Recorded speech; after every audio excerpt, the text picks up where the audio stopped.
అన్న ఇంకో టాపిక్ చూసుకుంటే గడ్డం రాజు. ఇతను అంటే ఒక అమ్మాయిని ఇష్టపడి పెళ్లి చేసుకొని మళ్ళా ఆ అమ్మాయి అంటే కొన్ని ఇష్యూస్ వల్ల ఉరేసుకొని చనిపోవడం జరిగింది. అది ఎంతవరకు కరెక్ట్? అంటే తప్పు ఎవరిది? అసలు ఎందుకు చనిపోవాల్సి వచ్చింది అతను? ఫస్ట్ ఆ వీడియోలో నాకు కనిపించిన మెయిన్ ప్రాబ్లం ఫైనాన్షియల్ క్రైసిస్. వాళ్ళకి ఆర్థిక ఇబ్బందులు ఉన్నాయి అనేది కనిపిస్తా ఉంది. ఆర్థిక ఇబ్బందులు ఉన్నప్పుడే మనిషి మైండ్ 10 రకాలుగా వెళ్ళిపోతా ఉంటది. మెయిన్ రీజన్ ఆర్థిక ఇబ్బందులే. దాని తర్వాతే వాళ్ళు తిట్టారనో వీళ్ళు కొట్టారనో ఒకటి. ఇప్పుడు ఫర్ ఎగ్జాంపుల్ లోన్ యాప్స్ వేధింపులు, ఆత్మహత్య, లేదా బెట్టింగ్ యాప్స్ ఆత్మహత్య, అన్నిట్లోనూ లాస్ట్ బాటమ్ లైన్ ఫైనాన్షియల్ క్రైసిసే.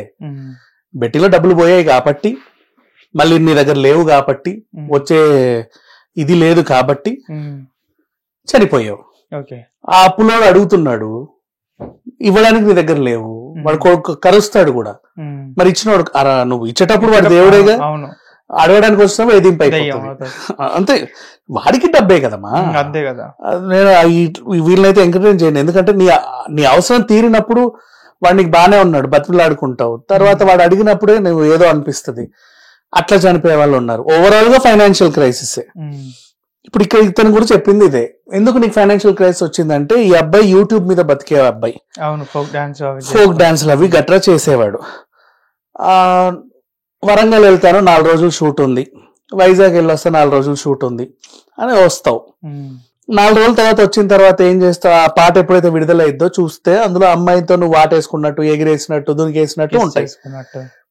ఆ పిల్ల ఏమో లవ్ మ్యారేజ్ చేసుకుంది. యాక్చువల్లీ లవ్ మ్యారేజ్ అంటే లవ్ చేసినప్పుడు తెలియదా ఇవన్నీ ఇతను అవి చేస్తాడు? లవ్ మ్యారేజ్ చేసింది. తర్వాత ఏమో అనుమానం పెరిగింది నీకు, నువ్వు వాళ్ళతో వీళ్ళతో తిరుగు, నువ్వు ఫోక్ డాన్సులు చేయొద్దు అన్నావు.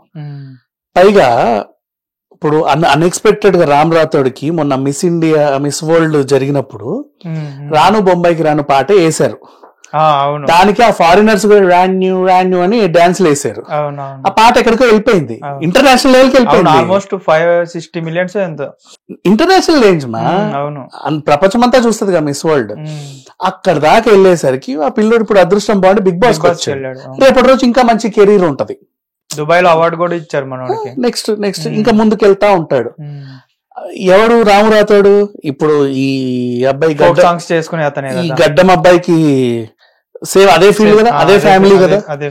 నెక్స్ట్ నిన్న బిగ్ టీవీ వాళ్ళు అనుకుంటా అక్కడ ఫోక్ నైట్ అవుట్ పెట్టారు. అవునవును, అన్ని రకాల ఫోక్లు వచ్చారు. మంగ్లీ కూడా ఫోక్ సాంగ్ నుంచేగా ఇప్పుడు ఇంత పెద్ద మంగ్లీ అయింది. రామ్ మిరియాల కూడా ఏదో సాంగ్స్ ప్రైవేట్ ఆల్బమ్స్ చేసుకునేగా ఇప్పుడు పెద్ద పెద్ద సినిమాలకు పాడుతున్నాడు. ఎప్పుడు ఎవరికి రాత టర్న్ అవుతుందో చెప్పలేం. అట్లా వెళ్తారు. కనీసం కనకవ్వకు వచ్చిన గుర్తింపు కూడా ఈ అబ్బాయికి రాలా. రాజుకి రాలేదు. ఇతను చేస్తున్నాడు పాటలు, మరి రాలా ఎందుకో. కనీసం ఆ బాధపడకు బెంగపడకు వచ్చినంత కూడా ఈ అబ్బాయికి రాలేదు కదా. పాటలు బాగానే ఉంటాయి కదా, హిట్ రాలా. అంటే ఇట్లా చూడగానే గుర్తుపట్టేలాగా ఆయనకు అదే తెలుసు. నువ్వేమో చేసావు, అత్తమామల్ని కూడా తెచ్చి ఇంట్లో పెట్టేశావు. అప్పుడు ఏంటి, నిన్ను ఎందుకు వాళ్ళని తెచ్చావంటే మా గొడవలు అవుతున్నాయి, నన్ను సరిగా చూసుకోవట్లేదు, తిడుతున్నాడు, కొడుతున్నాడు. ఎందుకు కొడుతున్నాడు, ఎందుకు తిడుతున్నాడు అంటే ఏంటో ఇక తెలియదు. ధైర్యం కోసం నీకున్న ఆడపిల్లకున్న ధైర్యం వాళ్ళ అమ్మ నాన్నలే తెచ్చి పెట్టుకుంటావు. నిన్ను పోషించడమే పాపం వీడికి కష్టం అయిపోయింది. అంతన్నీ పోషించాలి. పైగా అత్తమామలు కాబట్టి సండే నాన్ వెజ్ ఉండాలి, రెగ్యులర్ ఇంకేదో ఉండాలి. మావకు పొరపాటున అలవాటు ఉంటే అది కూడా తెచ్చిపెట్టాలి, ఇన్ కేసు ఉంటే. ఉందని నేను నాకు తెలియదు కాబట్టి, బట్ చెప్తున్నా ఫ్రీగా కనుక్కోవాలి ఎందుకులే. మామూలుగా ఇట్లాంటి సిచ్యువేషన్స్ మాట్లాడుకుంటే. అండ్ ఇంకొకటి, ఈ అబ్బాయిని వాళ్ళు కూడా నువ్వు చచ్చిపో అని అనరు.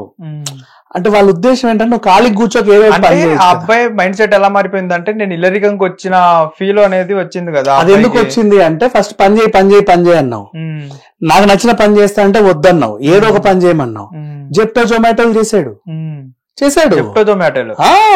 జెప్టో ర్యాపిడో జొమాటోలు అన్ని చేశాడు. ఇవన్నీ చేసి సంపాదించుకున్నాడు. బట్ ఆయన రూట్ అది కాదు కదా. వీలైనంత వరకు సంపాదించి పెట్టాడు. అబ్బాయి మైండ్ ఇంకో రకంగా ఉంది.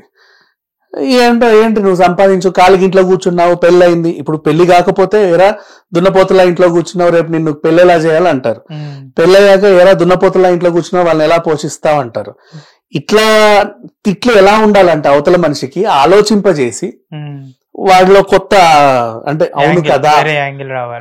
అవును కదా, నిజమే కదా, రేపటి రోజు పిల్లలు పుడితే ఏంటి పరిస్థితి, అది కదా, నేను సంపాదించాలి కదా అనే మూడ్ రావాలి మైండ్ కి. అట్లా కాకుండా నువ్వు తిట్టే తిట్లకి చచ్చిపోవాలనిపిస్తుంది మనుషులకి. అంటే మీరు ఎట్లా తిడుతున్నారంటే ఈ మధ్య కాలంలో తిట్లని వీళ్ళని తిట్టట్లా. అంటే నిన్న గౌతమి గురించి కూడా మాట్లాడుకున్నాం కదా, ఇంట్లో వాళ్ళని టార్గెట్ చేస్తున్నారు.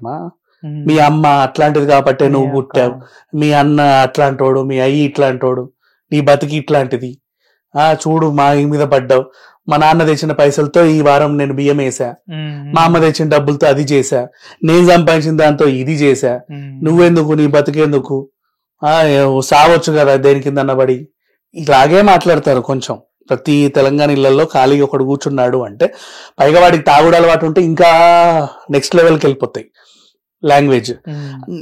నీకు మెయిన్ ఇంటెన్షన్ ఏంటి, నీ మొగుడిని చంపాలని కాదు, వాడు సంపాదించాలని. వాడికి నచ్చిన సంపాదన నీకొద్దు, ఎందుకంటే అందులో నీకు మళ్ళీ ఒక అనుమానం అనేది ఒకటి వచ్చింది, వాడు వాళ్ళతో తిరుగుతున్నాడేమో వీళ్ళతో తిరుగుతున్నాడేమో అని. అట్లాంటివి ఉన్నప్పుడు వాడు హ్యాపీగా ఫోన్లు మాట్లాడుకోలేడు. అబ్బాయికి ఫోన్ చేసి నా పిల్లం ఇట్లాంటిదని చెప్పలేడు కదా, చెప్పలేడు. అమ్మాయికి ఫోన్ చేస్తే అనుమానం, ఇంట్లో వాళ్ళకి ఫోన్ చేసినప్పుడల్లా బాగున్నావా అంటే బాగున్నానని చెప్పుకోలేడు. ఏం చేస్తాడు? ఆ ఫ్రస్ట్రేషన్ అంతా ఆ వీడియోలో కనబడింది. అదంతా చూసి లాస్ట్ ఫైనాన్షియల్ మెయిన్ ఇబ్బంది, ఫైనాన్షియల్ ఇబ్బంది. వాళ్ళకు కూడా కావాల్సింది అదే. మా కూతురు రేపు ఎట్లా పోస్తారు, పిల్లలు పుడితే ఎలా పోషిస్తాం, రోజు అత్త మామ కూడా అడుగుతారు, తప్పేం లేదు అడగడంలో. కానీ అది అవతల మనిషిలో ఆలోచన కలిగజేసేలా ఉండాలి తప్ప నీ మైండ్ మొత్తం చెడిపోయి అసలు ఈ జీవితమే నాకు వద్దు, ఇక నేను చచ్చిపోతేనే బెటరు, నాకు ఇంత. ఆ వీడియోలో పాపం ఎవరన్నా ఒక్కసారి తలుపు తీస్తే బాగుండు అనిపించింది. ఆమె బతుకమ్మకి వెళ్ళింది, 100% 12 దాటితే కానీ రావు. ఆడసేపు ఆడతారు కదా పెద్ద బతుకమ్మ. ఖాళీగా ఉన్నాడు, అమ్మ నాన్నలు అక్కడ లేరు, ఏదో ఇంట్లో ఉన్నాడు. ఎవరన్నా వచ్చి తలుపు కొట్టినా బాగుండు అనుకున్నాం. ఆ చీర తెచ్చాడంట ఆమెకి, దాంతోనే ఊరేసుకొని చనిపోయాడు. అప్పుడు చెప్తుంటే కూడా పాపం బాధేసింది. మా బాపు, మా అన్న, ఓ పెద్ద ఫ్లెక్సీ ఉంది, పెళ్లి నాటి ఫ్లెక్సీ, అందరినీ పరిచయం చేస్తున్నాడు, వీళ్ళు సారీ అంటున్నాడు. వాళ్ళకు కూడా కొంచెం ఉంటది. మళ్ళీ ఈ అమ్మాయిని తిట్టాడు, ఏమని, నీకు మొగోళ్ళు సెట్ అవ్వరు. ఇక్కడ నేను ఆమెను తప్పను, ఇతన్ని తప్పను. భార్య భర్తలు అన్నాక భర్త బాగా సంపాదించాలన్న కోరిక భార్యకు ఉంటది, అలా అని వాడు చావాలనైతే ఈమె కోరుకోదు. ఇట్లుంటది. అండ్ నెక్స్ట్ మొన్న అంత్యక్రియలకు రాలేదు అనే ఒక కంప్లైంట్ వచ్చింది. దానికి రీజన్ ఏంటంటే ఇతను వీడియోలో ఆమె వల్లే అని అలా బల్లగుద్ది చెప్పాడు. ఎమోషన్ అయితే కొడతారు కదా, అందుకు రాలేదు తను, అంతే. రాకపోయినందుకు మళ్ళీ అసలు ఆమెకు ప్రేమే లేదు అందుకే రాలేదని మాట్లాడొద్దు. ఎందుకంటే తను వెళ్తూ కంప్లైంట్ రేస్ చేశాడు. ఆ కంప్లైంట్ ఏంటంటే చాలా ఎమోషనల్ గా వెళ్ళింది. పైగా అతనికి ఉన్న ఈ ఫోక్ ఫాలోయింగ్ వీళ్ళందరూ కూడా పాపం బాధపడుకుంటూ పాటలు పాడారు. ఆమెని చాలా మంది తిట్టుకున్నారు కూడా. ఇంకా ఇతని కుటుంబీకులు ఖచ్చితంగా తిట్టుకుంటారు, నీ వల్ల నా కొడుకు చచ్చిపోయాడు చూడు అని. పైగా ప్రాణం కూడా పోయింది కాబట్టి. సో మనం కూడా బ్యాలెన్సింగ్ ఉండాలి. ఇప్పుడు అది వాళ్ళ పర్సనల్ సమస్యమా, ఆయన ఎంత సంపాదించుకుంటాడో ఏంటనేది, ఏం చేసి సంపాదించుకుంటాడో అని. అండ్ రాము రాథోడ్ వాళ్ళని చూసినప్పుడు కూడా వీళ్ళకి కొంచెం ఫీలింగ్ కలుగుతుంది. అంటే అరే వాడికి కూడా సుడి తిరిగింది, వీడికి తిరిగింది, నాకు తిరిగితే బాగుండు ఒకసారి అని అనిపిస్తుంది. వీళ్ళు ఏం చేస్తారంటే నీతోటోడే కదా వాడు, చూడు ఎంత బాగున్నాడో, నువ్వేంది ఇట్లున్నావు అని మళ్ళీ తిడుతూ ఉంటారు. వాడేం చేస్తాడు పాట సరిగ్గా పోకపోతే? మెగాస్టార్ అవ్వలేరు కదా. ఇప్పుడు పాపం ఇతన్ని నమ్మి డబ్బులు పెట్టే ప్రొడ్యూసర్లు కూడా ఉన్నాడు, కొంతమంది సాంగ్స్ చేయించే వాళ్ళు ఉన్నారు. కాకపోతే చేయొద్దని చెప్పావు బలంగా. ఆ యూట్యూబ్ లో కూడా 1,00,000 పైన ఫాలోవర్స్ ఉన్నారు, సబ్స్క్రైబర్స్. మంచి ఛానల్. అంటే మినిమం 2,000 రెవెన్యూ రావచ్చు. 2,000 అంటే 1,00,000 కట్టింగ్లు పోను, అంతేగా. 1,00,000తో హ్యాపీగా బతకొచ్చు, మా ప్రాబ్లం ఏం లేదు. ప్రశాంతంగా. బట్ 30,000 వచ్చే వాళ్ళే ప్రశాంతంగా బతుకుతున్నారు. He can. పోనీ $1,000 రాని 80,000 70,000 వస్తాయి. They can live happily. చిన్న రెంట్ కట్టుకోను, పిల్లలు పుట్టినా కూడా మేనేజ్ చేసుకోవచ్చు, సేవింగ్స్ ఉంటాయి. బట్ అదే ఆయన ఏంటంటే సంపాదన కూడా వద్దు నాకని కృంగిపోయాడు. నాకు అసలు నాకు జీవితమే వద్దు, మిమ్మల్ని తిడుతుంది, అమ్మాయిలను తిడుతుంది, అందరిని తిడుతుంది, నాకేమో ఇల్లరికం వచ్చిన ఫీలింగ్ వస్తుంది, ఇక్కడ నుంచా పోలేను, పోతే ఎక్కడికి వెళ్ళాలో తెలియదు, ఇంటికి వెళ్ళైతే వాళ్ళకి భారం అవ్వలేడు, అప్పులు చేయలేడు, మరి ఇంకేంటి నెక్స్ట్ ఏంటి కృంగి కృంగి కృంగి కృంగి ఇలా అయింది. హిట్ టీవీ యాప్ ఇందులో short news, live news, entertainment shows, movies, digital magazines తో పాటు మీ జిల్లా వార్తలను కూడా ఫ్రీగా చూడొచ్చు. ఇంకెందుకు ఆలస్యం, వెంటనే హిట్ టీవీ యాప్ ని డౌన్లోడ్ చేసుకుని ఫ్రీగా ఎంటర్టైన్మెంట్ పొందండి. Hit TV app. Hit TV app. Please download hit TV app. Hit TV app ని ఫ్రీగా డౌన్లోడ్ చేసుకుని ఎంజాయ్ చేయండి. మీకు నచ్చిన ఎంటర్టైన్మెంట్ కోసం హిట్ టీవీ యాప్ ని ఫ్రీగా డౌన్లోడ్ చేసుకుని ఎంజాయ్ చేయండి. హిట్ టీవీ యాప్ ని డౌన్లోడ్ చేసుకుని ఆస్వాదించండి, ఆశీర్వదించండి. ఇంతమంది సెలబ్రిటీలు హిట్ టీవీ యాప్ ని డౌన్లోడ్ చేసుకోండి అని చెప్తున్నారంటే ఎంత మంచి యాప్ ఆలోచించండి. అమెరికా అమెరికా అమెరికా అమెరికాలో చదవాలనుకునే వాళ్ళకి విశ్వసనీయమైన పేరు మన శౌర్య కన్సల్టెన్సీ. UK లో 1 year masters, UK లో 1 year masters, 2 years work permit up to 5 years visa. Contact Shaurya Consultancy.